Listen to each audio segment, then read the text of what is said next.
ચાલો આપણે કાલે જે પરિવર્તન જે છે એનું સંચાલન વિશે જોતા હતા, બરાબર છે. તો એમાં હવે આજે આપણે આગળ જોઈશું. આપણો ટોપિક હતો કે જે વર્તમાન પરિસ્થિતિ છે, બરાબર છે, એમાં પરિવર્તનનું સંચાલન જે છે કેવી રીતે કરાય. તો એમાં આપણે પહેલો પોઈન્ટ જોઈ લો કે વર્તમાન પરિસ્થિતિને તોડવી, બરાબર છે, એને અનફ્રીઝ કરવી. પછી વર્તમાન પરિવર્તન જે છે, ઓકે, એના વિશે આપણે થોડુંક જોયેલું, બરાબર છે. તો પરિવર્તન સંચાલન માટેની જે વ્યૂહરચના છે એ ટોપિકની અંદર આપણે જે માળખાકીય પરિવર્તન જે છે, બરાબર, એ વસ્તુને આપણે ધ્યાનમાં લીધેલું. પછી જે માળખાકીય ફેરફારો છે એ બધી વસ્તુ આપણે જોયેલી. હવે આજે આપણે જોઈશું પરિવર્તન સંચાલન. તો પરિવર્તનના સંચાલન સંબંધી અનેક અભ્યાસો થયા છે. તે પૈકી કર્ટ લેવિન જે છે સાયકોલોજીસ્ટ હતા, બરાબર, એમનો ખ્યાલ જે છે અહીંયા વધુ સ્વીકાર્ય બન્યો છે. તો આપણે જોયું કે 1930ના અરસામાં જે કર્ટ લેવિને જે જૂથ ગતિશાસ્ત્ર એટલે કે ગ્રુપ ડાયનામિક્સ આપણે શરૂઆતમાં જ જોઈ ગયા. શરૂઆતના જે ચેપ્ટર્સ હતા ને એની અંદર આપણે જોયું ગ્રુપ ડાયનામિક્સને, બરાબર છે, જૂથની ગતિશીલતા, એના વિશે આપણે જોયું. તો એ જે ગ્રુપ ડાયનામિક્સનું પદ અથવા જે ખ્યાલ છે એ પ્રચલિત કર્યો હતો. તો પરિવર્તન સંચાલન સંબંધી કર્ટ લેવિન દ્વારા રજૂ થયેલા નીચેના ખ્યાલો વધુ નોંધપાત્ર છે. તો કર્ટ લેવિન અસરકારક પરિવર્તન સંચાલન માટે નીચેના 3 ક્રમિક તબક્કા સૂચવે છે. એ છે વર્તમાન પરિસ્થિતિ તોડવી એટલે કે અનફ્રીઝિંગ, વર્તમાન પરિસ્થિતિ એટલે કે ચેન્જિંગ બિહેવિયર, નવી પરિસ્થિતિને અનુકૂળ થવું એટલે કે રીફ્રીઝિંગ, બરાબર છે. તો એમાં એક પછી એક આપણે જોઈએ. તો જે વર્તમાન પરિસ્થિતિને તોડવી, બરાબર છે, એની અંદર શું આવશે? Behaviour, unfreezing. તો એમાં આવશે અનફ્રીઝિંગની અંદર, અનફ્રીઝિંગ એટલે તબક્કો એ પરિવર્તન સંચાલનનો પ્રથમ તબક્કો છે. એટલે જે વસ્તુની અંદર આપણે ફિટ થઈ ગયા છે, ફ્રીઝ થઈ ગયા છે, એને આપણે તોડવાનો છે, એને આપણે કહીશું અનફ્રીઝિંગ, બરાબર છે. તો આ સંચાલનનો પ્રથમ તબક્કો છે, પહેલો તબક્કો છે, બરાબર છે, જેની અંદર કેવું છે કે તેના નામ પ્રમાણે વ્યક્તિ અથવા જૂથને તેની વર્તમાન પરિસ્થિતિમાંથી બહાર લાવવાનું છે. એ મેં તમને કીધું એ પ્રમાણે કે આપણે છે ને એક સિસ્ટમની અંદર કામ કરવા માટે ટેવાઈ ગયેલા છે. તો એટલા માટે એ પરિસ્થિતિની અંદર જીવતા શીખી જઈએ છીએ, બરાબર છે. આપણને એની અંદર કામ કરવાનું કમ્ફર્ટેબલ લાગે છે. તો આવી પરિસ્થિતિમાંથી આપણે પહેલાં તો બહાર આવવું પડે છે. ડાયરેક્ટ આપણે પરિવર્તન હોય ને ત્યારે ડાયરેક્ટ આપણે એને એક્સેપ્ટ નથી કરતા. પહેલાં તો આપણે એ બધી વસ્તુ ભૂલવી પડે છે ને પછી આપણે શીખી શકીએ. તો આપણે અગાઉ નોંધ્યું તે પ્રમાણે વ્યક્તિ અથવા જૂથ ઘણા સમય સુધી એક જ ઘરેડ કે લધણ એટલે કે પેટર્નમાં કામ કર્યા પછી તેને આ પરિસ્થિતિની એવી ફાવટ આવી જાય છે કે તેમાં સૂચવાતા કોઈ પણ ફેરફારનો તે સહજ રીતે વિરોધ કરે છે, બરાબર. એટલે એવો ફ્રીઝ થઈ ગયેલો હોય છે, એની પેટર્નની અંદર કામ કરવાનું એટલું બધું ફાવી ગયેલું હોય, બરાબર છે, કે એ પેટર્ન જ્યારે ચેન્જ થવાની હોય ને ત્યારે ઓફકોર્સ એ વસ્તુનો, નવી વસ્તુનો વિરોધ કરે ને એ એકદમ સહજ વસ્તુ છે, નેચરલ વસ્તુ છે, બરાબર. તો અનફ્રીઝિંગ પ્રક્રિયામાં કોઈ પણ વ્યક્તિને એ રીતે સેટ થતો રોકવામાં આવે છે જેથી એક જ પરિસ્થિતિની ધરડ કે તરાહમાં કામ કરવાની તેની અપેક્ષા તેના વલણમાં તેને જડ ન બનાવી શકે. તો અનફ્રીઝિંગની જે પ્રક્રિયા છે એમાં જે કર્મચારી છે કે જૂથ છે તેમની વર્તમાન પરિસ્થિતિમાંથી બહાર લાવવાનો પ્રયત્ન થાય છે જેથી કરીને તેઓને કોઈપણ પરિવર્તનનો વિરોધ ન કરે, બરાબર છે. તો અનફ્રીઝિંગની અંદર કયા કયા સ્ટેપ્સ આવે છે? તો વ્યક્તિને તેના વર્તમાન સ્થાનેથી બદલવું એટલે કે ટ્રાન્સફર સ્ટ્રેટેજી. એટલે એક જ પોસ્ટ પર કે એક જ સિસ્ટમની અંદર એ કામ કરતો હોય, બરાબર છે, તો એને શું કરવામાં આવે છે કે જે વર્તમાન પરિસ્થિતિ છે, બરાબર, કે વર્તમાન પોસ્ટની અંદર એ જે કામ કરે છે એની અંદરથી એને ટ્રાન્સફર કરી દેવામાં આવે. તો આમ કરવાથી જે વ્યક્તિ છે, બરાબર છે, એ કેવું છે કે એક પ્રકારની જે ચીલાચાલુ પેટર્ન છે, માહિતી સંચાર છે, બરાબર છે, કે એના જે ઇન્ફોર્મલ રિલેશનશિપ છે, જે સામાજિક વ્યવહારો છે એમાં એ વધુ પડતો ઓતપ્રોત નહીં થઈ ગયો હોય તેમાંથી તેની બહાર કાઢવાનો પ્રયત્ન કરવામાં આવે છે, બરાબર છે. એટલે એને ચેન્જ કરી દેવામાં આવે એટલે એક નવું જ વાતાવરણ એને ત્યાં મળે છે. એટલે જે ટ્રાન્સફર થયા કરે છે, બરાબર, એનાથી શું થાય છે કે એક જ પરિસ્થિતિની અંદર એ ટેવાતો નથી અને એ માનસિક રીતે હું રેડી રાખે છે કે આપણું ટ્રાન્સફર થવાનું છે એટલે બીજી બધી વ્યક્તિઓ સાથે કામ કરવાનું છે, બીજા જૂથ સાથે કામ કરવાનું છે, બીજી પેટર્નથી કામ કરવાનું છે, બરાબર. એના પછી છે સામાજિક આધારોની અવગણના કે અવમૂલ્યન કરવું. તો undermining and destruction of social supports તો વ્યક્તિને કુટુંબ કે સમાજથી દૂર મોકલવામાં આવે છે. તો સામાન્ય રીતે કુટુંબ કે સમાજની વધુ પડતી અસરોને કારણે વ્યક્તિ તેને છોડવાનું પસંદ કરતી નથી. તો જ્યારે આગળ આપણે વાત કરીએ એ પ્રમાણે કે આપણે જે જગ્યા પર કામ કરીએ ત્યાં સામાજિક સંબંધો બી આપણે કેળવી લીધેલા હોય છે, બરાબર, એક ફેમિલી જેવું આપણને લાગે. તો વ્યક્તિ જે સમાજ છે, જે કુટુંબ છે, એનાથી દૂર મોકલવામાં આવે છે. તો સામાન્ય રીતે વ્યક્તિ કે સમાજની વધુ પડતી અસરોને કારણે વ્યક્તિ તેને છોડવાનું પસંદ કરતો નથી. તો આવા પ્રકારની જે પરિસ્થિતિ છે એને આપણે હોમ સિકનેસ કહીએ છીએ, સામાજિક બંધનો, એને અહીંયા તોડવાનો પ્રયત્ન કરવામાં આવે છે. એના પછી છે કે ભૂતકાળના ખ્યાલો અને અનુભવોની વ્યર્થતા પુરવાર કરવી, એટલે કે ડીમીનિંગ ઓફ હ્યુમિલિએટિંગ પાસ્ટ અનવર્ધી એક્સપિરિયન્સીસ. તો ઘણીવાર વ્યક્તિ ચીલાચાલુ વ્યવહારોમાં અકાર્યદક્ષતા દાખવે છે અને શક્તિનો વ્યય કરે છે, બરાબર. તો કોઈ ચીલાચાલુ કાર્ય કરવામાં તે વધુ પડતો સમય, શક્તિ અને સાધનો વાપરે છે. તો આ જ કાર્ય અસરકારક રીતે ઓછા સમય અને સાધનોની તો ભૂતકાળના ખ્યાલો અને અનુભવોના જે વ્યર્થતા પુરવાર કરવી એ પોઈન્ટની અંદર શું છે કે ડીમીનિંગ ઓર હ્યુમિલિએટિંગ પાસ અનવર્ધી એક્સપિરિયન્સીસની અંદર ઘણીવાર વ્યક્તિ ચીલાચાલુ વ્યવહારોમાં અકાર્યદક્ષતા દર્શાવે છે. એટલે કે કેવું છે કે ટ્રાન્સફર કરવામાં આવે ને તો એવું લાગે છે કે ભાઈ આ પદ્ધતિ જે છે એ તો આપણે થોડી વાર શીખવાની છે ને, બરાબર, થોડા દિવસ કામ કરવાનું છે, પછી ફરીથી ટ્રાન્સફર મળી જશે. તો એના લીધે છે ને એ શીખતો નથી, જે ચીલાચાલુ વ્યવહાર છે એવો કરે છે, બરાબર છે. તો એનાથી શું થાય છે, એની જે શક્તિ છે ને એનો વ્યય કરે છે, બરાબર છે, એના માઇન્ડનો એ વ્યય કરે છે. તો અહીંયા કોઈ પણ ચીલાચાલુ કાર્ય કરવામાં તે વધુ પડતો સમય, શક્તિ અને સાધનો વાપરે છે. તો આ જ કાર્ય અસરકારક રીતે ઓછા સમય અને સાધનોની પૂર્ણ કરવાની જે પદ્ધતિઓ છે એને દર્શાવીને તેના જે પરિવર્તનો છે એને સ્વીકારવા માટે પ્રલોભિત કરવામાં આવે છે, બરાબર છે.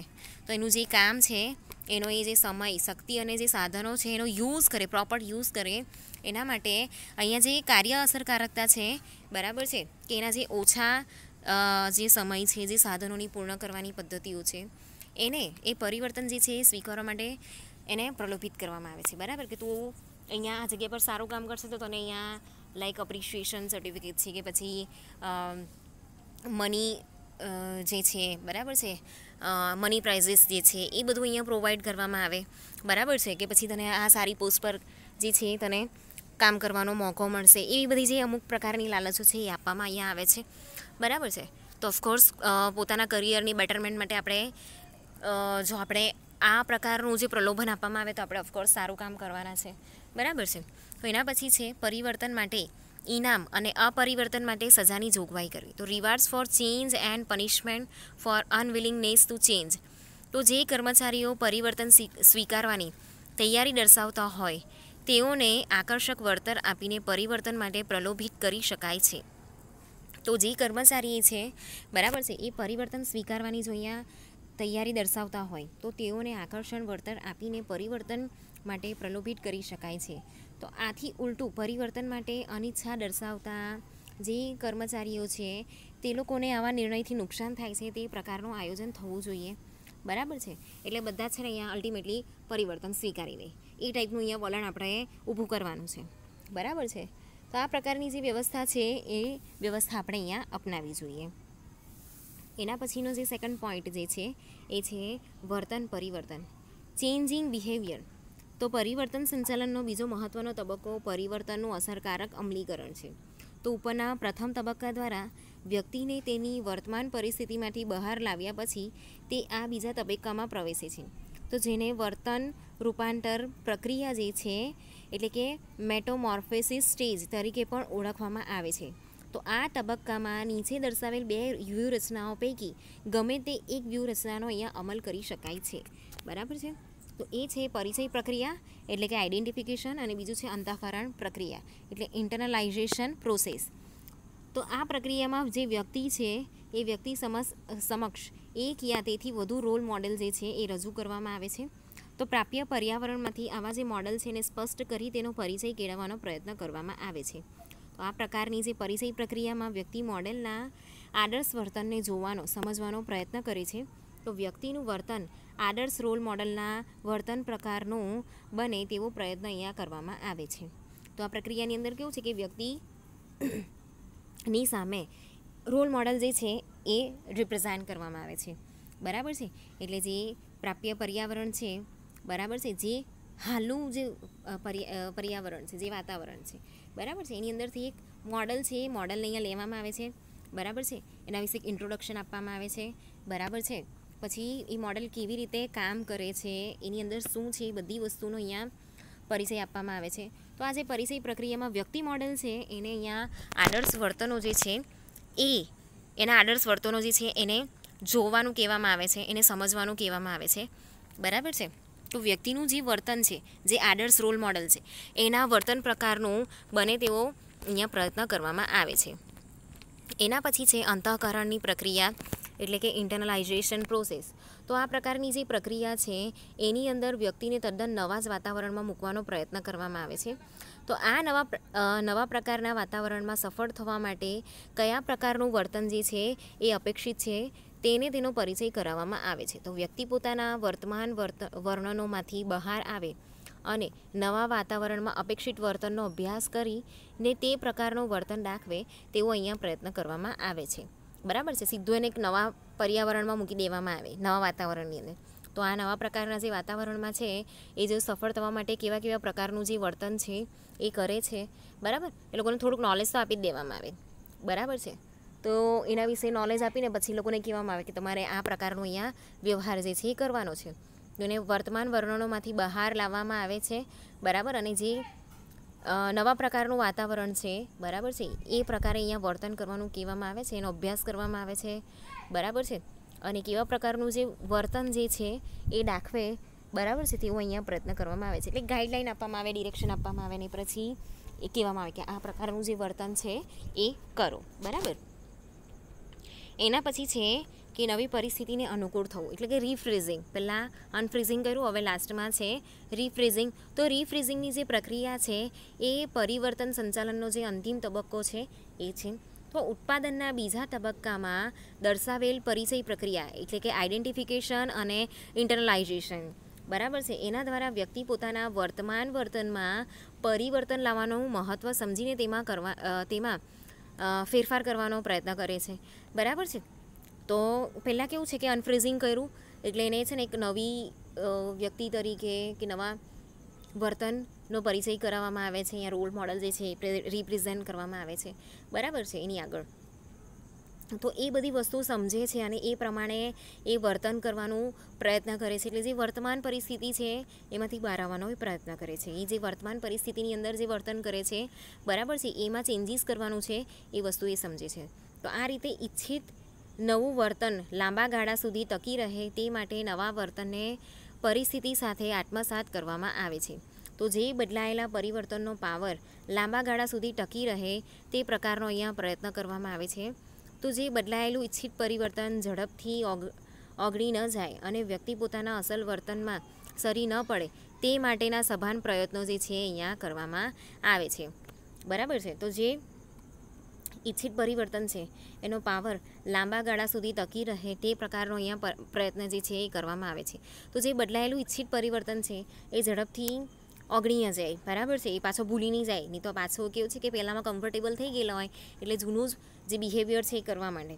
તો વ્યક્તિ પોતાના અસલ પરિવર્તનમાં સરી ન પડે. જો એ પોતાનું જે ટેવાયેલો છે, બરાબર, કેટલાક વર્ષોથી એ કામ કરતો હોય તે સિસ્ટમની અંદર ફરીથી કામ કરવાનું ચાલુ ન કરી દે, બરાબર, એના અહીંયા સભાન પ્રયત્નો કરવામાં આવે છે. તો અહીં નોંધવું જોઈએ કે જો વ્યક્તિના ઉપર દર્શાવેલ બીજા તબક્કાનું પરિવર્તન અંતઃકરણ પ્રક્રિયા, એટલે કે ઇન્ટરનલાઇઝેશન માંથી ફલિત થયું હોય તો આવું વર્તન પરિવર્તન સહજ રીતે લાંબા ગાળા સુધી એ ટકી રહે છે. પરંતુ જો વર્તન પરિવર્તન એ પરિચય પ્રક્રિયા સ્વરૂપે ઉદ્ભવતું હોય તો તેવી પરિસ્થિતિમાં વ્યક્તિએ સ્વીકારેલા રોલ મોડલનું જ્યાં સુધી અસ્તિત્વ હોય ત્યાં સુધી જ વર્તન પરિવર્તન ટકી રહે છે. તો આથી સામાન્ય રીતે જે વર્તન પરિવર્તન છે એ લાવનારી બે પ્રક્રિયા પૈકી જે ઇન્ટરનલાઇઝેશન છે એનો ઉપયોગ અહીંયા વધુ ઇચ્છનીય ગણાય છે. બરાબર. એટલે અહીંયા કેવું છે કે પહેલાં અનફ્રીઝિંગ થયું, પછી આઈડેન્ટિફિકેશન થયું, પછી ઇન્ટરનલાઇઝેશન થયું, બરાબર છે, બેમાંથી કોઈ કરવામાં આવે છે. રોલ મોડલ કરતાં અહીંયા ઇન્ટરનલાઇઝેશન છે, બરાબર, એ વધુ અસરકારક પુરવાર થાય છે, કેમ કે એના અંતઃકરણમાંથી આ બધી પ્રક્રિયા થાય છે, એટલે એનો ચેન્જ છે ને એના હાર્ટ, માઇન્ડ, સોલ બધા તરફથી આવે છે.